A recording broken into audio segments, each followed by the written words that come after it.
Park Beach. This is to be presented by architect Mark Roland Di Castro, President, In Praxis Incorporated, Principal Architect and the Urban Planner, In Praxis, Consultant of Agritourism Science and Technology Park. A round of applause, please.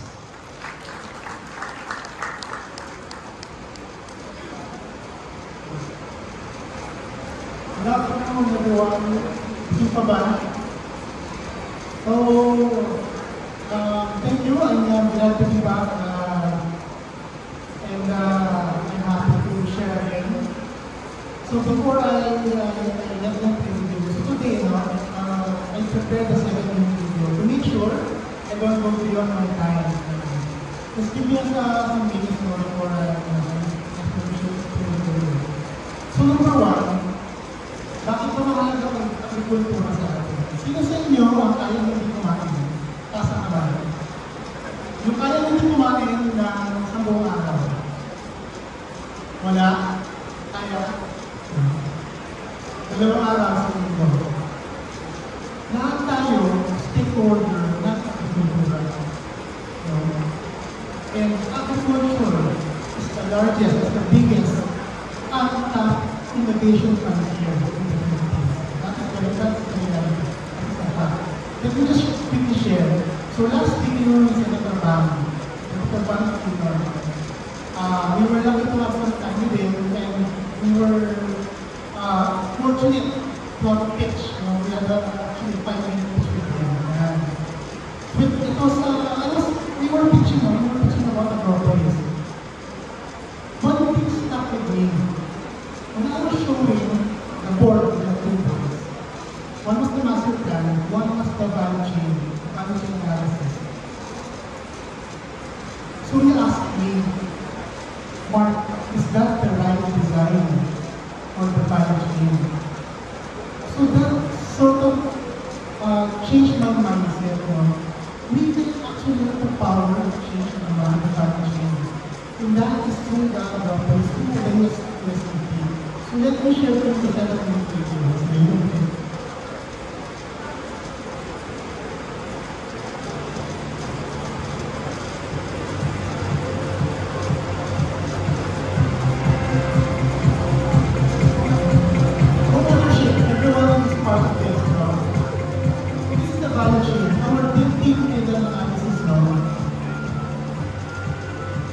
All the way to the airport, all the way to the area.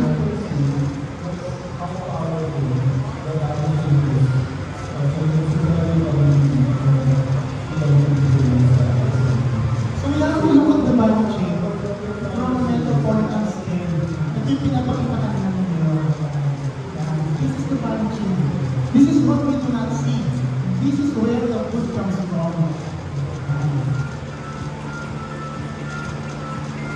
This is what we need to focus also on, not just the products, but where our products come from, how it is developed. There is a lot of innovation when you unearth the power of value chain. So imagine, kanina si Sir Roger was discussing about cell phone.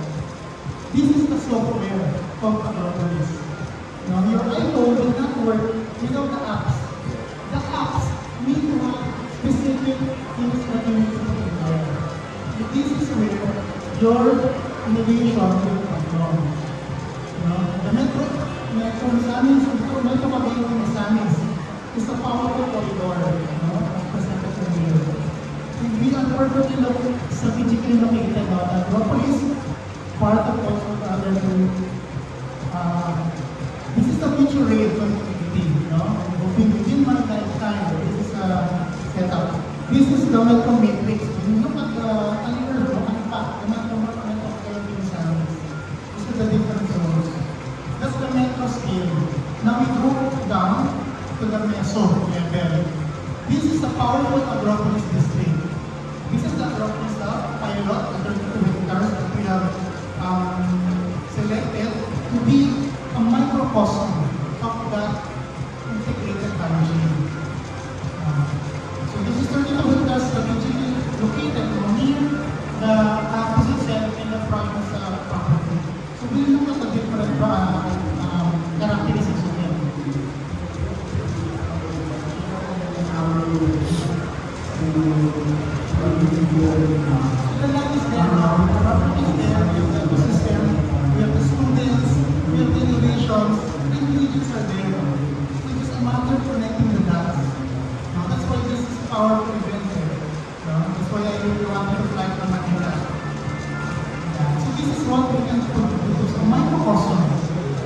YouTube. Imagine in a 32 hectare, ang properties level, from production, processing, to marketing. Pinakain natin, we should be able to track where it comes from. And that's where Senator Bang comes in, blockchain. Imagine being able to see that. This is the site, the 32 hectare property that I show the master plan, which we have done collaboratively with different agencies. This is a common master plan. We are not proposing another farm. We are building an innovation engine where farmers, students, scientists, and companies co-create solutions. This has never been done before. There is no unified innovation hub in the Philippines.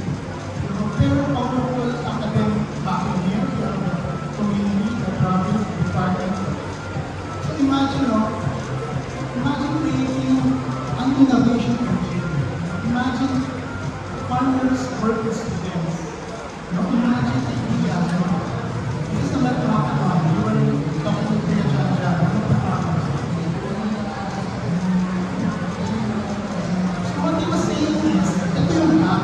The students are very innovative, very nice research. The farmers have their needs. Sa kanilang mahal sa oras. So there's a gap. There's a bridge. There's a missing gap. So what we need to do is to bridge the gap to the programs. We need to make more.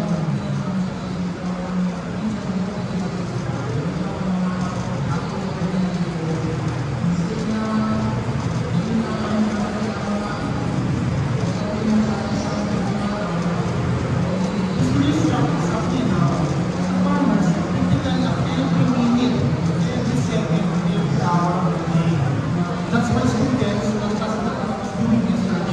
That should be primary consideration. This is one of the pilot projects of what you have. One of the research imagine if to take a more sustainable approach. So making agriculture crops even more innovative. Not just to talk traditional farming. We make agriculture sexy. We will regularize it, we intensify it. We should not let farming die. The average of farmers will not stop 10 years ago. Ngayon, 70 na. Wala na. Wala na siya kakainan. Wala na siya. Imagine, how? We have a bit of nutrition hub, only when farmers can stay within the property. We work with students in that, innovate, create solutions. Even for aquatics, we can innovate fish ponds. We have the forestry lab, the innovation lab. What is important is the overall system of training the community. We can develop a lot of technology in Mercado. Yun ang critical market. The market is just in front of us. That's the reality of it. Why is it just in the place? It's always in the first time in the science farm. This is the roadmap. Clear and innovation agenda. Groundbreaking laboratories. Research to market STEM. Open contract with partnerships, pipeline for new technologies, opportunities for students, leadership, income generating pipeline project, and most important of all, sustainable leadership.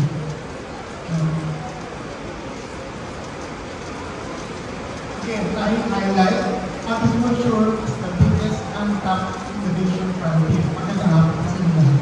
Very well.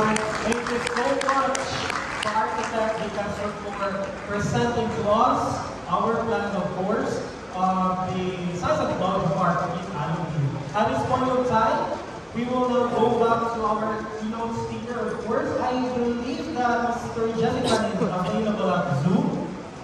Hi, Jess. Can you hear us, Jess?